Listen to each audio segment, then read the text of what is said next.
Hello everybody, what's up? Welcome back to my channel. This is Yemi. Um, Before I start, I'd like to tell you, okay, today I want to have a conversation with you about the tips of living with four teenagers, the tips of living with my own four teenagers in the house. But before we carry on, I'd like you to see, please subscribe to my channel. Let me to leave your likes, support, show your love, because that keeps me coming back, and I really need it. So my what's on my mind today is just to come and have this conversation with you about the tips of living with my four teenagers. I'm a mom of four, and all my children ranges from the age between 23 to 15. That means they're all teenagers, really. But as a mom of four, living with four grown teenagers in the house can be an hectic job. But I mean, I survived. So what I'll try to tell you is for we parents especially. I mean, sometimes people say teenagers it's a hard work, or when they become a teenager, it's more like, oh, scary. Um, no, I don't think so. I don't think so, because my own four teenagers is not scary. I always love them around, and I always love them at home. When they are home, I mean, to me, they're my source of joy. They give me happiness. But we parents, sometimes we need to look for those keys that will make us to be able to cope with our teenagers. Because looking after them from young, like from the young age into teenage age, when they get to teenage age, it's a whole different level. And because at that stage now they begin to find their footing, they begin to have like hormonal changes, and even their thinking and also self-esteem and all that is begin to show on them, and they begin to feel that, and they begin to even recognize their environmental factors and the world around them. So at this stage, we parents, as a mom, I need to get involved.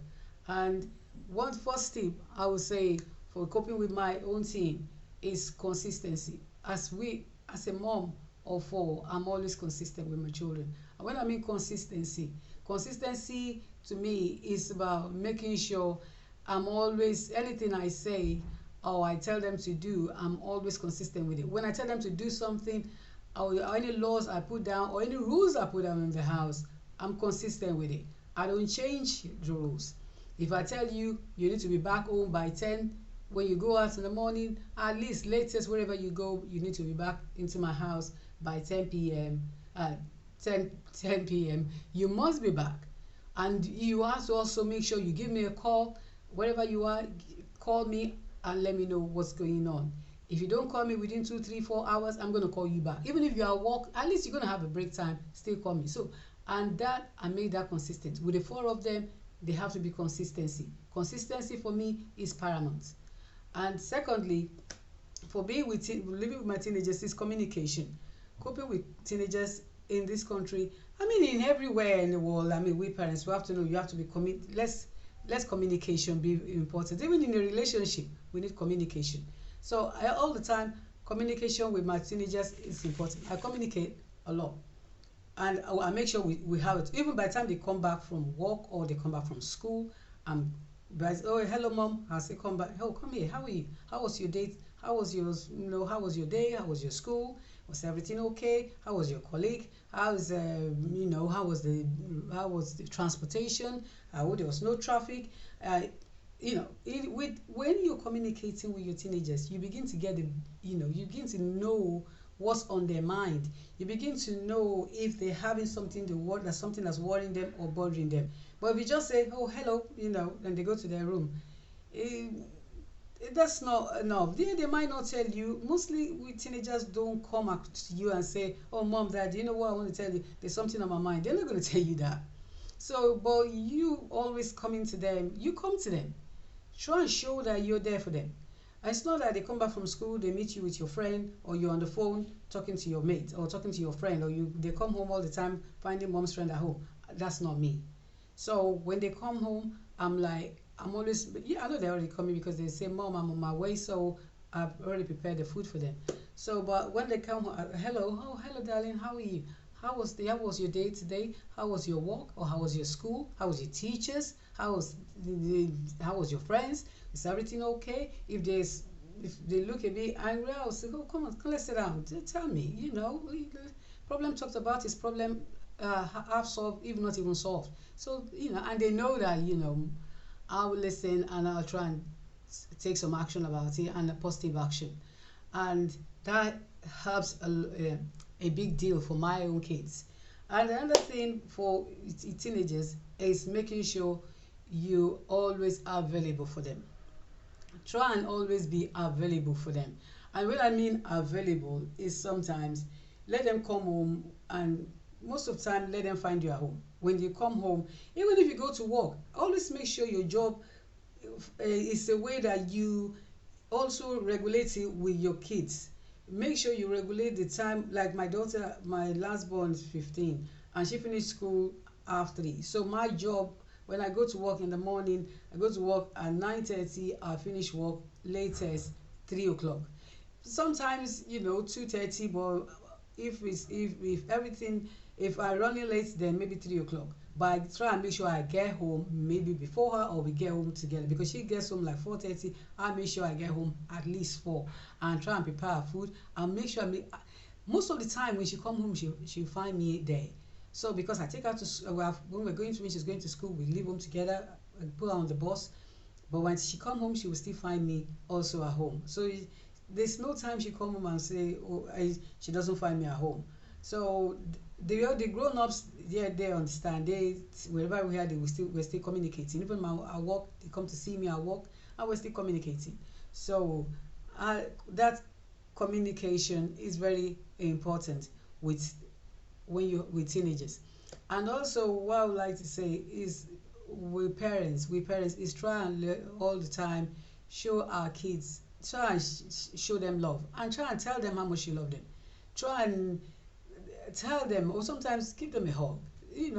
Show them how much you love them. Tell them they're loved. Tell them they're beautiful. Tell them how stunning, how glamorous. Tell them how wonderful they are in your life.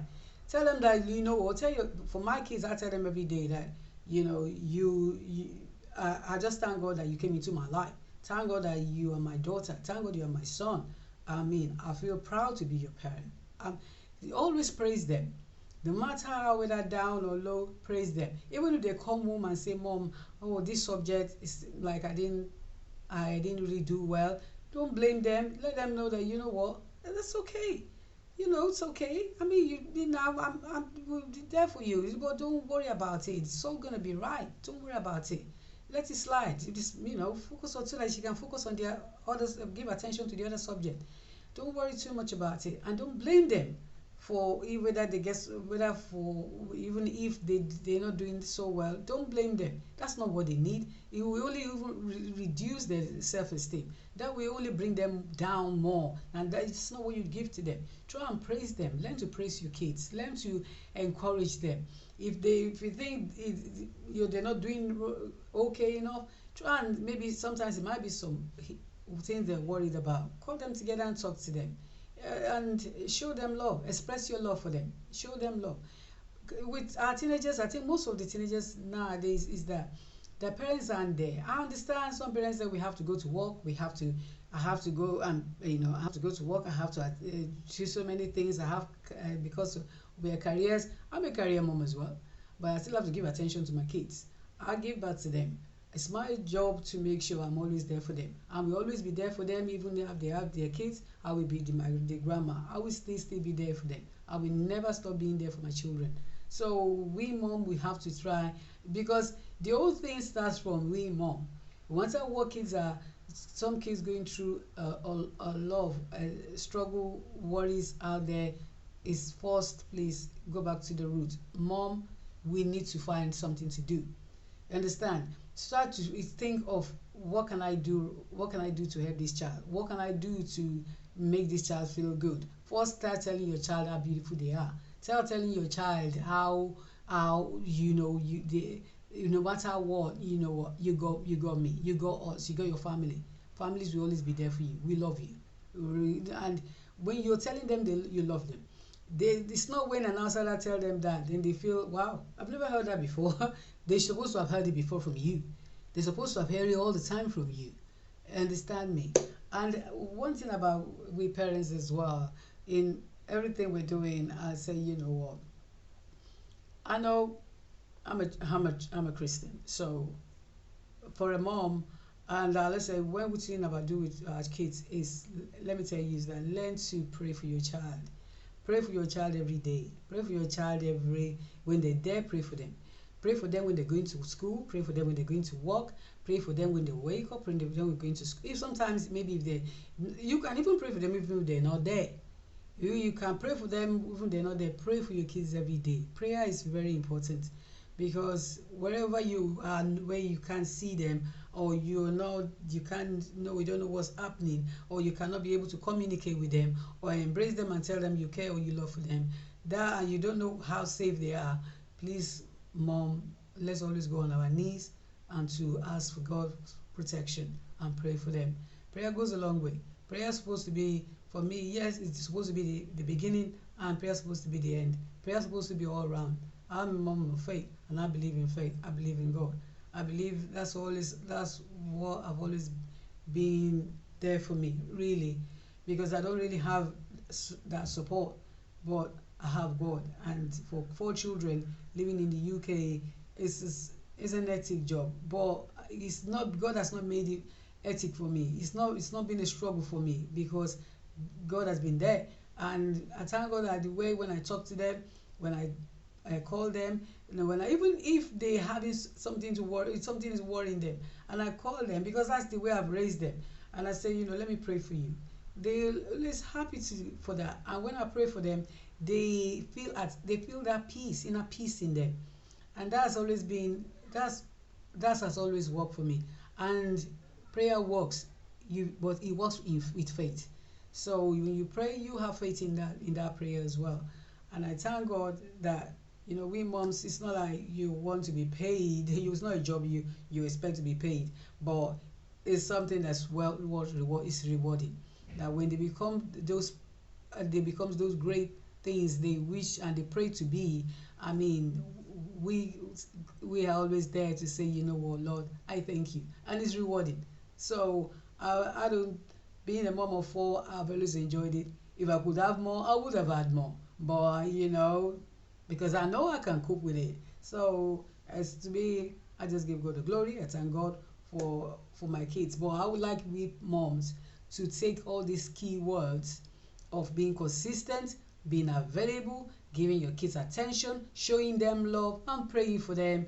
We mom need to take that on board and start using it for our children. Let's start building children. Let's create children, because those children are the next generation. They're the one that's going to be the one to look after us when we are old, or when we are when we're older, and they're going to have their own kids. So we need to build a new generation. We need to build a positive generation, so that all the kids out there, most of those children out there today, you will know that most of them are not. What really happens is that most of them, when you look at them, believe me, I think is in the hands of parents. When I look back at it, I think it's in the hands of parents, and we can do better. Especially we mom, we can do better. So I'm not saying, oh, that doesn't have a impact or a part in it, but we carry these kids, our babies, for 9 good months. So, and mostly dads are always working together. Yes, like it's the job of a dad to go work and get the money and work out and make ends meet. But yes, I still go out and work as well. I don't work as hard as my husband, because he works for 3 jobs. But the point is that we mom also needs to understand that we give birth to these children. We have more emotions. We have that maternal instinct to make sure we give the best to our children, to show them love, to show them care, to communicate, to embrace them, and to pray for them and pray with them as well. Maybe if someone else has other keywords, other ideas, or other ideas of bringing up teenagers or raising teenagers, you can please subscribe to my channel, leave your comment down my link, show me, give me support, give me other ways of maybe of raising teenagers, because this is my own my own ideas, and it's worked for me. So if you have any other ideas, please lay it down, write, send it to my link, and then I'll talk about it. Nice talking to you. This is Yemi. I'm always open to learning. I'm also open to new things. So if you have any other topic that we can talk about, please send it to my link. So you take care. You have a nice day. Wish you all happy family and a happy home. So stay blessed.